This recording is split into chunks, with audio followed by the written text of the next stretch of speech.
आज यहाँ पे आए हुए सभी लोगों को मेरा नमस्कार, सबको मेरा प्रणाम, सत श्री अकाल। फिलौर हलके से हम लोगों ने प्रिंसिपल प्रेम कुमार जी को टिकट दी है। एक आम आदमी है, नेता नहीं है, इनको राजनीति करनी नहीं आती, मेरे को भी राजनीति करनी नहीं आती। जब इनका नाम हमारी कमेटी में आया तो इस पे चर्चा होने लगी कि जी प्रिंसिपल प्रेम कुमार जी बड़े कट्टर ईमानदार आदमी है कि नहीं है?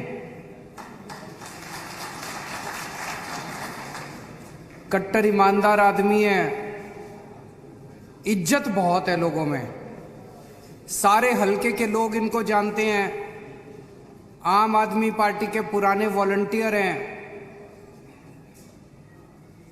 लेकिन किसी ने कहा जी पैसे नहीं है उनके पास चुनाव लड़ने को। तो मैंने उनको कहा कि जब हम पहला चुनाव लड़े थे मेरे पास भी पैसे नहीं थे चुनाव लड़ने को। अगर जनता साथ देगी तो अपने आप जीत जाएंगे। साथ दोगे कि नहीं दोगे? हमने पूरे पंजाब में चुन चुन के अच्छे ईमानदार लोगों को टिकट दी है ताकि ईमानदार सरकार बने। ये हमारे सरदार भगवंत मान जी हैं, इनके पास भी पैसे नहीं है, ये भी कट्टर ईमानदार आदमी है कि नहीं है? हाथ खड़े करके बताओ जरा। एक तरफ बादल हैं, बादलों का पूरा परिवार है, एक तरफ चन्नी साहब हैं, एक तरफ ये सारे नेता हैं और एक तरफ सरदार भगवंत मान है। सरदार भगवंत मान पिछले 7 साल से एमपी हैं, लोकसभा में जाते हैं। सुने आपने इनके भाषण? देखें यूट्यूब पे, है ना? अच्छा बोलते हैं ना, शानदार बोलते हैं। लोकसभा में भाषण देते हैं। पंजाब में अगर एक कोई आदमी एमएलए बन जाए तो 5 साल में अपनी 3-4 कोठियां तो बनवा ही लेता है, 4-5 बड़ी बड़ी गाड़ियां तो आई जाती हैं। ये 7 साल से एमपी हैं, अभी भी किराए के मकान में रहते हैं। मेरे को लगता है आज पंजाब की सबसे बड़ी जरूरत क्या है? सर, पंजाब को आज सबसे बड़ी जरूरत है, पंजाब को एक कट्टर ईमानदार सीएम चाहिए। चाहिए कि नहीं चाहिए? तो एक तरफ है ऐसे लोग जिन पे नशा बेचने के आरोप हैं, एक तरफ है ऐसे लोग जिन पे रेता बेचने के आरोप हैं, और एक तरफ ऐसा शख्स है जो कट्टर ईमानदार है। एक पैसा एक नई चवन्नी इन्होंने किसी से नहीं लिया आज तक। दोस्तों,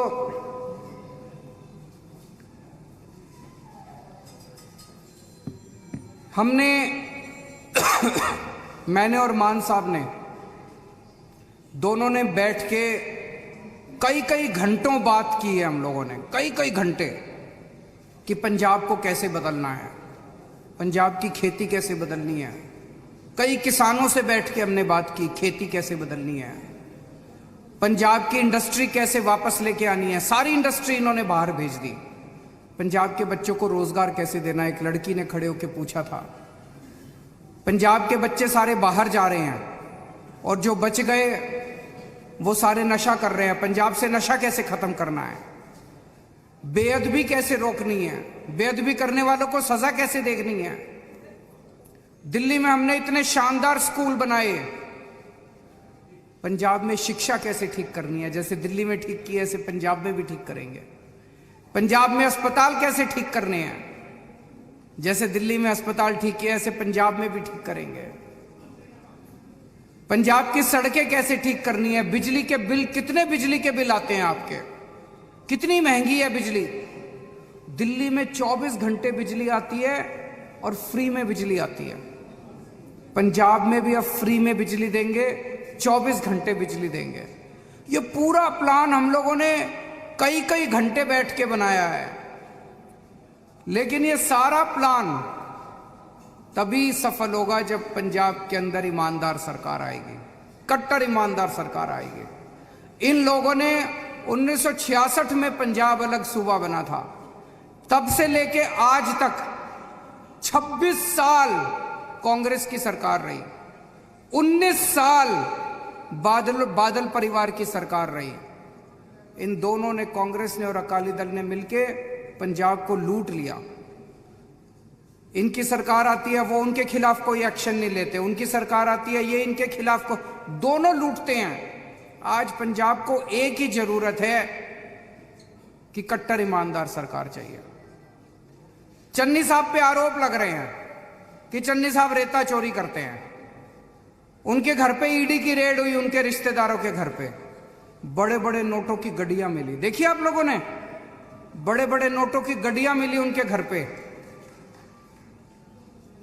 111 दिन मिले थे उनको, 111 दिन में भी उन्होंने कमाल कर दिया। 111 दिन भी नहीं छोड़े उन्होंने। मैं आपसे पूछना चाहता हूं, अगर रेता चोरों की सरकार मिलेगी तो क्या पंजाब के स्कूल अच्छे हो सकते हैं?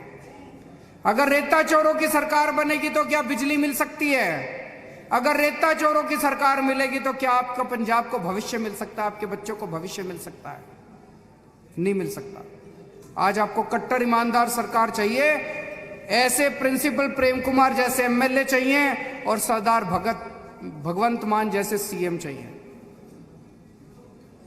मैं बाबा साहब अंबेडकर जी का बहुत बड़ा फैन हूं, फैन नहीं हूं, भक्त हूं उनका।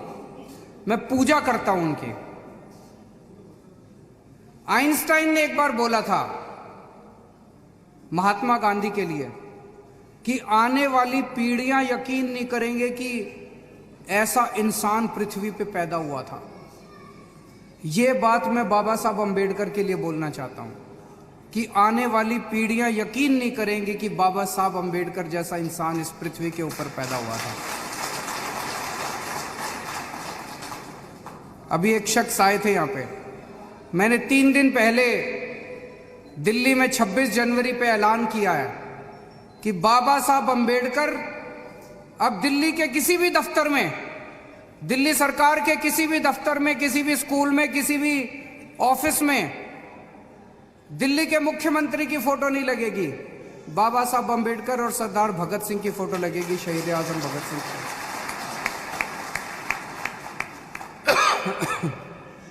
वो शख्स चाह रहे थे कि पंजाब में अगर हमारी सरकार बनती है तो पंजाब में भी ऐसे होना चाहिए, पंजाब में भी ऐसे होगा। और 1-2 दिन के बाद मैं और सरदार भगवंत मान इसको प्रेस कॉन्फ्रेंस करके ऐलान करेंगे इसको। बाबा साहब अंबेडकर ने, एक छोटे से परिवार से आते हैं बाबा साहब अंबेडकर, बहुत गरीब परिवार से। उन्होंने बड़ा संघर्ष किया, लेकिन उन्होंने 2-2 पीएचडी की डिग्री ली विदेशों से। उन्होंने अमेरिका से और इंग्लैंड से 2 विदेशों से पीएचडी की डिग्री ली। अपनी जिंदगी में उन्होंने सबसे बड़ी तवज्जो पढ़ाई को दी। उन्होंने कहा कुछ भी करो लेकिन अपने बच्चों को अच्छी शिक्षा देना। उनका सपना था कि ऐसा देश होना चाहिए आजादी के बाद जिसमें अमीरों के और गरीबों के बच्चों को एक जैसी अच्छी शिक्षा मिले, हर बच्चे को अच्छी शिक्षा मिले। आज 70 साल के बाद बाबा साहब का सपना पूरा नहीं हुआ, लेकिन मैंने कसम खाई है कि बाबा साहब का सपना हम पूरा करेंगे, हर बच्चे को अच्छी शिक्षा देंगे। और दिल्ली में हम उनका सपना पूरा कर रहे हैं। मेरी आप लोगों से गुजारिश है, इस बार वोट डालने जाओ तो बाबा साहब की